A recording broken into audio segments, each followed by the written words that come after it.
Good afternoon, ladies and gentlemen. On this circuit, the world's most famous motor race is run. For 24 hours each year, men and machines are put to the supreme test, speed and stamina. There are 55 cars and 110 drivers, representing countries from all over the world. They will drive day and night through sun and rain. Beneath his racing suit, each driver must wear fireproof underwear, capable of withstanding 2,400 degrees Fahrenheit, the temperature of burning gasoline, for 15 seconds. Yellow flags and yellow lights along the circuit indicate the presence of an accident. Yellow means danger, no overtaking. And so, ladies and gentlemen, welcome to the most famous motor car race in the world, the 38th running of the Grand Prix of Endurance and Efficiency, the 24 Hours of Le Mans. The 24 Hour of Le Mans is the greatest race in the world. Steve felt he was in the racing business. Whenever McQueen and I had talked about it, the idea was to do one man, one time, one race, and the race would be Le Mans. Le Mans. The essence is speed. I don't think you could make another film like Le Mans, which was shot all for real. I don't know if you would want to, because of it's much safer now. You know, people could get hurt that way. The objective is winning, and the danger is dying.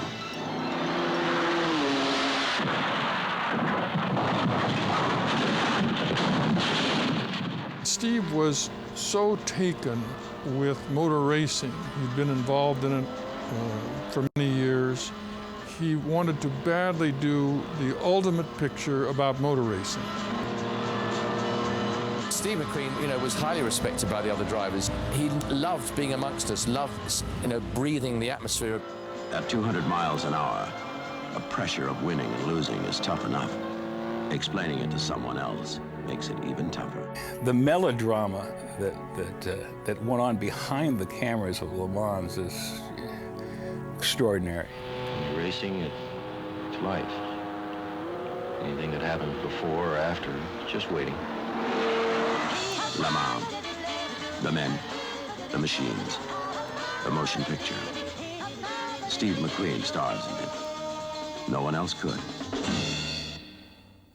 You've just seen the trailer to the legendary 1971 film Le Mans. So buckle up and take a ride with us. I'm Chad McQueen, and I'll be your host. This story begins with a race of a different sort. In 1965, my father's company, Solar Productions, bought the rights to a book called The Cruel Sport. But as it turns out, director John Frankenheimer had the same rights. As they say in the movie business, the first to the screen wins. Well, with months and millions of dollars spent on what Solar called the Day of the Champion, Warner Brothers pulled the plug. And that made way for Frankenheimer's classic film, Grand Prix.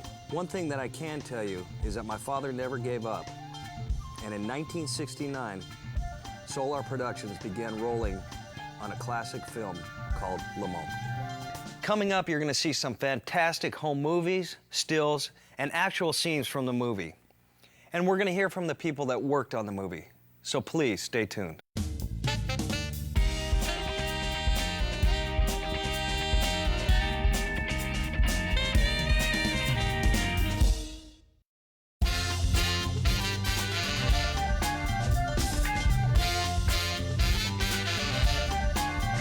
As Day of the Champion fell through, my dad's production company, Solar Productions, still wanted to make the best racing film ever. And after the success of Bullitt, my dad could pretty much write his own ticket in Hollywood. Here's close family friend Bob Relier to explain. I was working for John Sturgis, and he got together with McQueen. They had made 3 or 4 pictures together, The Magnificent Seven, The Great Escape. Le Mans was born when Steve McQueen and I went to Warner Brothers to make 6 pictures. We shot the picture twice. We shot it in '69 to find out how to shoot it in '70. 1969 was the first time that we took cameras, multiple, I believe it was around 20, and staked it out as if we were shooting, but without actors or makeup or anything else. Obviously, we studied it and used it to explain to the cameraman, to explain to everybody how the race worked and what it looked like, and see how the straight is interesting, see how certain curves don't work. In the days of Le Mans, there weren't any computer-generated toys to play with. What you did, you got. Those cars were running at speed.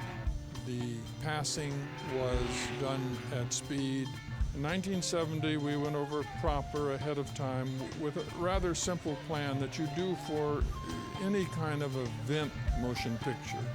That is to say, go in, get ready, shoot the practice, shoot the race itself, and then shut down and wait for all those people to go home, and then go back and make the movie. We had 20 crews that shot a lot of the practice, took in shifts, but once on the predetermined positions, when they were established and the race started, those crews stayed on their camera the whole 24 hours. In those days, it wasn't like now with car cams or anything else. It was very difficult to get the racing authorities to allow cameras on, because several years before, somebody had allowed the camera on at a race, not Le Mans, and the camera had come off. The grips came up with a way to have a plate on the front of the car and shooting back in the car behind the head, that when they came in for a pit stop, all they had to do was undo the butterfly screws and put on a new plate that had the cameras on, threaded, loaded, ready to go. The classic story about the 24 hours of the race, which went quite well, was that we had entered a 908 Porsche that had to qualify in the race and carried 3 cameras. In that particular race at midnight, one heck of a storm came up, and most of the big cars went out of the race. And about 3 o'clock in the morning, the production manager comes running up to me and says, the 908 is running 8th. And if we don't keep coming in to change film, we could win this thing. And I said, I can't wait to go back to Cinema Center Films and say, look, we didn't get all the film, but we got this trophy. I said, I don't think that's going to work. Let's keep going with the film. Galen Schultz was the key grip on the picture, who was in charge primarily of camera mounts.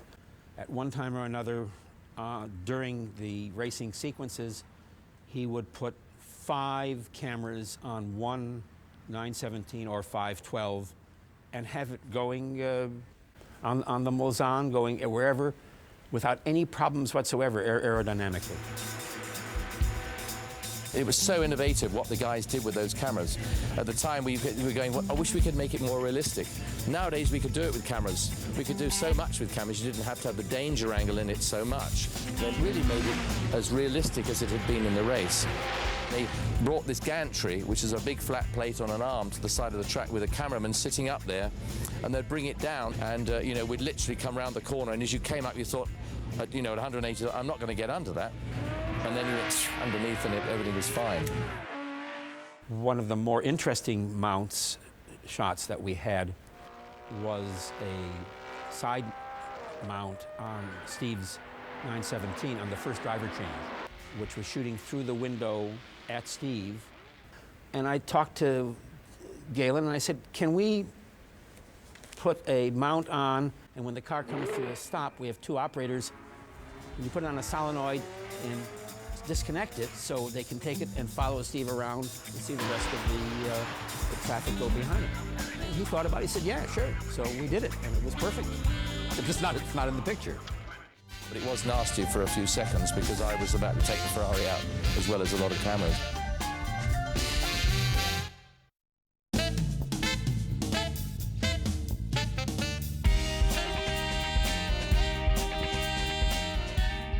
Now, with the filming of the 24-hour race completed, the real challenge of making the movie began.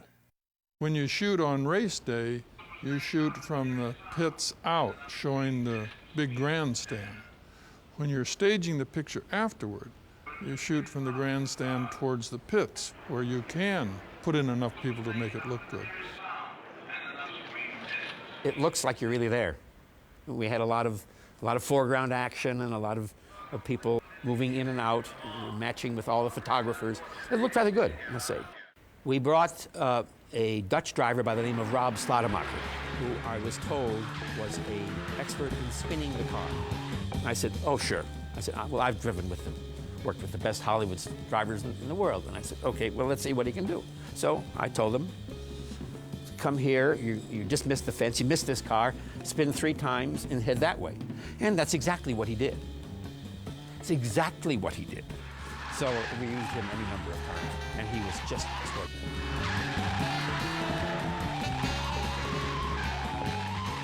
The special effects men on the show were Sass Bettig and Paul Pollard, who were 2 of the best from Hollywood that we had. They had rehearsed the first radio control stunt, which was the Ferrari crash at Indianapolis. We shot it on a Saturday because we needed about 500 or 800 people at Indianapolis Corner to fill it up. And it worked, with the exception that it took off on the Indianapolis Corner and was not supposed to hit the Martini Rossi side. The other remote control sequence was the McQueen shunt, which by that time they had had considerable practice on other things, and that happened on take 1.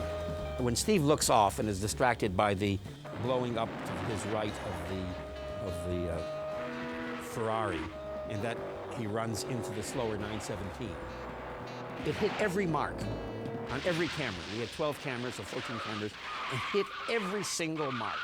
It was perfect. And we saw it, and we were just fascinated by it. You know, we didn't have a bad shot. When McQueen comes up on the 8 car, I said it would be interesting if we could have him come up, scare the hell out of him by being that close to him, and then swing around and pass him. I said, what if we put a camera at the back of the car and have the driver hit a solenoid and have it cause the camera to pan with it as he swings out and passes the car. And they rehearsed it, and they did it, take 2. What they didn't allow for was the weight of the camera swinging round at 160 or 170 miles an hour. And as the car sort of as the camera came around and clunked into position, it made the car do that towards the Ferrari. At the same time, it got light at the front because of that sort of movement. And it was a bit unstable. So we had to put a lot of weight on the front of the car, but it was nasty for a few seconds because I was about to take the Ferrari out, as well as a lot of cameras.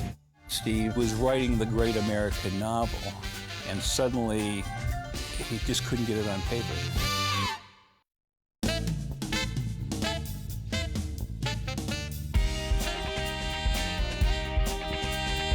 My father's vision for the film was to make it as documentary-like as possible.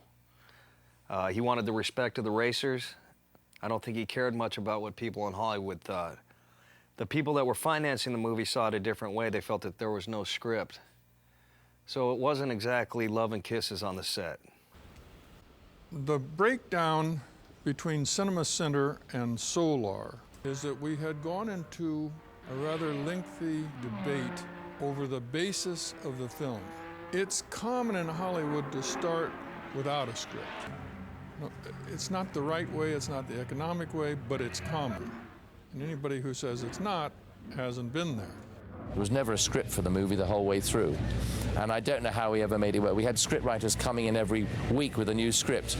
And we just carried on following the race as if it were a film.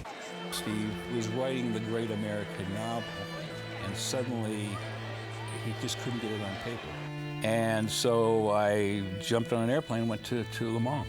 It was obvious. It wasn't like you know, this wasn't rocket science. When you don't have a script, when all the actors are unhappy because they don't have any lines. We didn't have a leading lady. There was no budget on the film because there was no script and no schedule. I mean, what can I tell you? Things weren't good. One day, I went into my office and I believe I threw something. I said, that's enough of this, we're losing control. Sitting on the couch was Bob Rosen from Cinema Center, who went back to his office and called the studio and said, we got real problems now. They're falling out among themselves. To which the next 747 that came into Paris had all of Cinema Center's executives. We had a meeting the next day at the castle Steve was staying in. We discussed what Cinema Center was doing, and when the studio took it over, McQueen felt that that had put a knife in the heart of the company. I don't think they talked after that at all. And you know, Steve felt betrayed and what have you. The smart person involved was the late John Sturgis, because I was on the phone in this early part of this 2-week period, and he stuck his head in the door, and I said, come on in, I'll be off in a couple of minutes. And John said, no, that's all right, I'm just going to go on home, I'll talk to you later. I thought he meant back to the hotel. He didn't. He meant back to Los Angeles. And he went to the airport and got on the plane and went home. Back in Hollywood, television director Lee Katzin was preparing a separate project for Cinema Center. The company called him to talk about finishing filming Le Mans. The next day, he was on his way to France. I arrived in Paris and was met by Rosen, and they told me the stories and the problems they had with the physical aspects of it and the money aspects of it, and the fact that we would be doing a lot of this tap dancing because we had no script. The first thing I said to Steve when he came in, I said, I know nothing about this kind of racing. Tell me what to do and we'll see how we can make it work best for the picture. The problems of individuals' egos were there. There were times when we did not know what we were going to shoot the next day. It wasn't a lot of fun that way. We had altercations, and my feeling was that I just wanted to try to make a very good picture with a story that people would like to watch. One morning at Solar Village, Steve came over to see me. He said, Lee, I see what you're trying to do, and I'm not going to fight you. I'm not going to be against you. I want to work with you. I said, that's wonderful. That's all I ever wanted to do. From that time on, it was wonderful. We had a wonderful interchange. Everything worked out really quite well. We would sit in the editing room saying, well, maybe we could make a sequence out of this.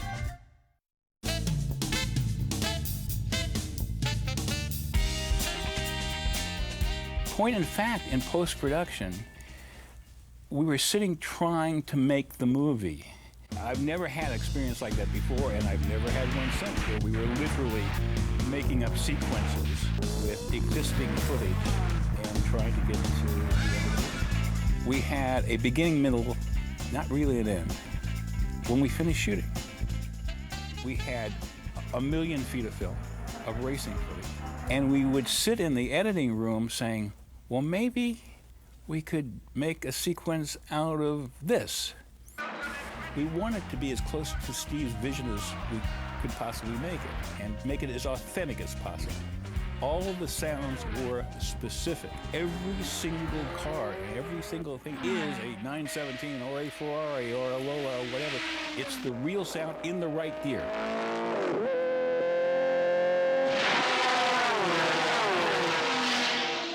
A few days prior to the premiere, we showed the film to Steve McQueen. I didn't think Steve would like it. I mean, because he hadn't had a hand in the post-production. I really didn't think he would like it. And when the lights came up, he turned around and he gave me a big hug. And he said, now you see what was in my head, you know? And he was very complimentary and liked what we had done. He was very happy. The first time we saw the whole picture put together was in Indianapolis, and there was a special charity premiere. And that was the first time Lee and I had actually seen the entire movie put together. The film made $22 million, which was the same as Dirty Harry made. It did well. We thought it should have done more than that because there was no bigger star at that time than Steve McQueen. This movie started when somebody said, "Gentlemen, start your engines" at Le Mans. And it ended because we had committed to this premiere the night before the Indianapolis race on Memorial Day, and that was the end of it. So there were the only two givens of that movie was the start and the end. The middle was chaos. I think to have been part of the Le Mans 24-hour race film, it stood the test of time. It's something that I never thought would ever stand up 30 years later and be probably better. It's like a vintage wine. It's better today than it was then.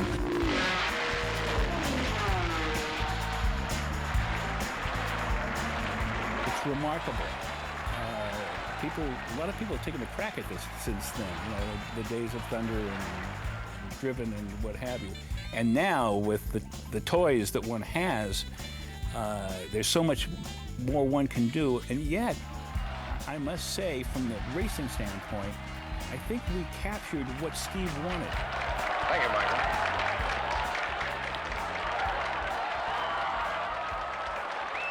After months and months of shooting and almost 1 million feet of film, my father's vision was finally realized. But the things that stick out in my mind is the mini Le Mans race, which is a couple hours long. They do a track with hay bales. I was following the kid that was the fastest one. He was in a white GT40. And we came around a corner and I just kind of bumped him and he went off and hit the hay bales. And I've got a picture of me shaking his hand at the end of the race. I got first place, and to this day, I still have that trophy. Yeah, it was 2 hours, and I remember my dad, he was really happy that I won. You know, I was constantly pestering my dad, hey, you know, can I get a ride? You know, can you just give me a little ride?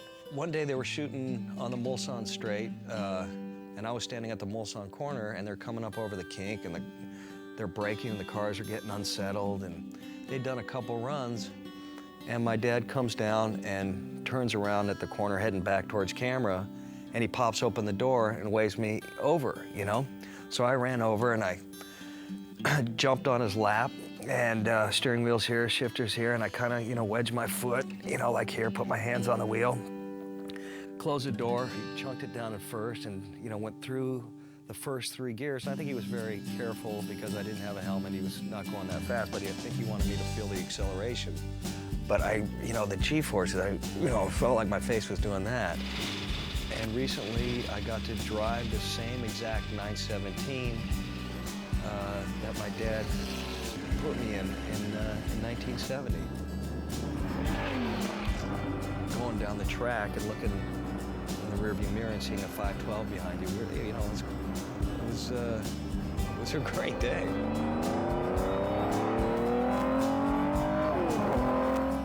I got to do something that was really neat. Is I've got a son, 6 years old, and I got to put him on my lap. See how we're laying down like this? It was kind of like reliving the movie, you know?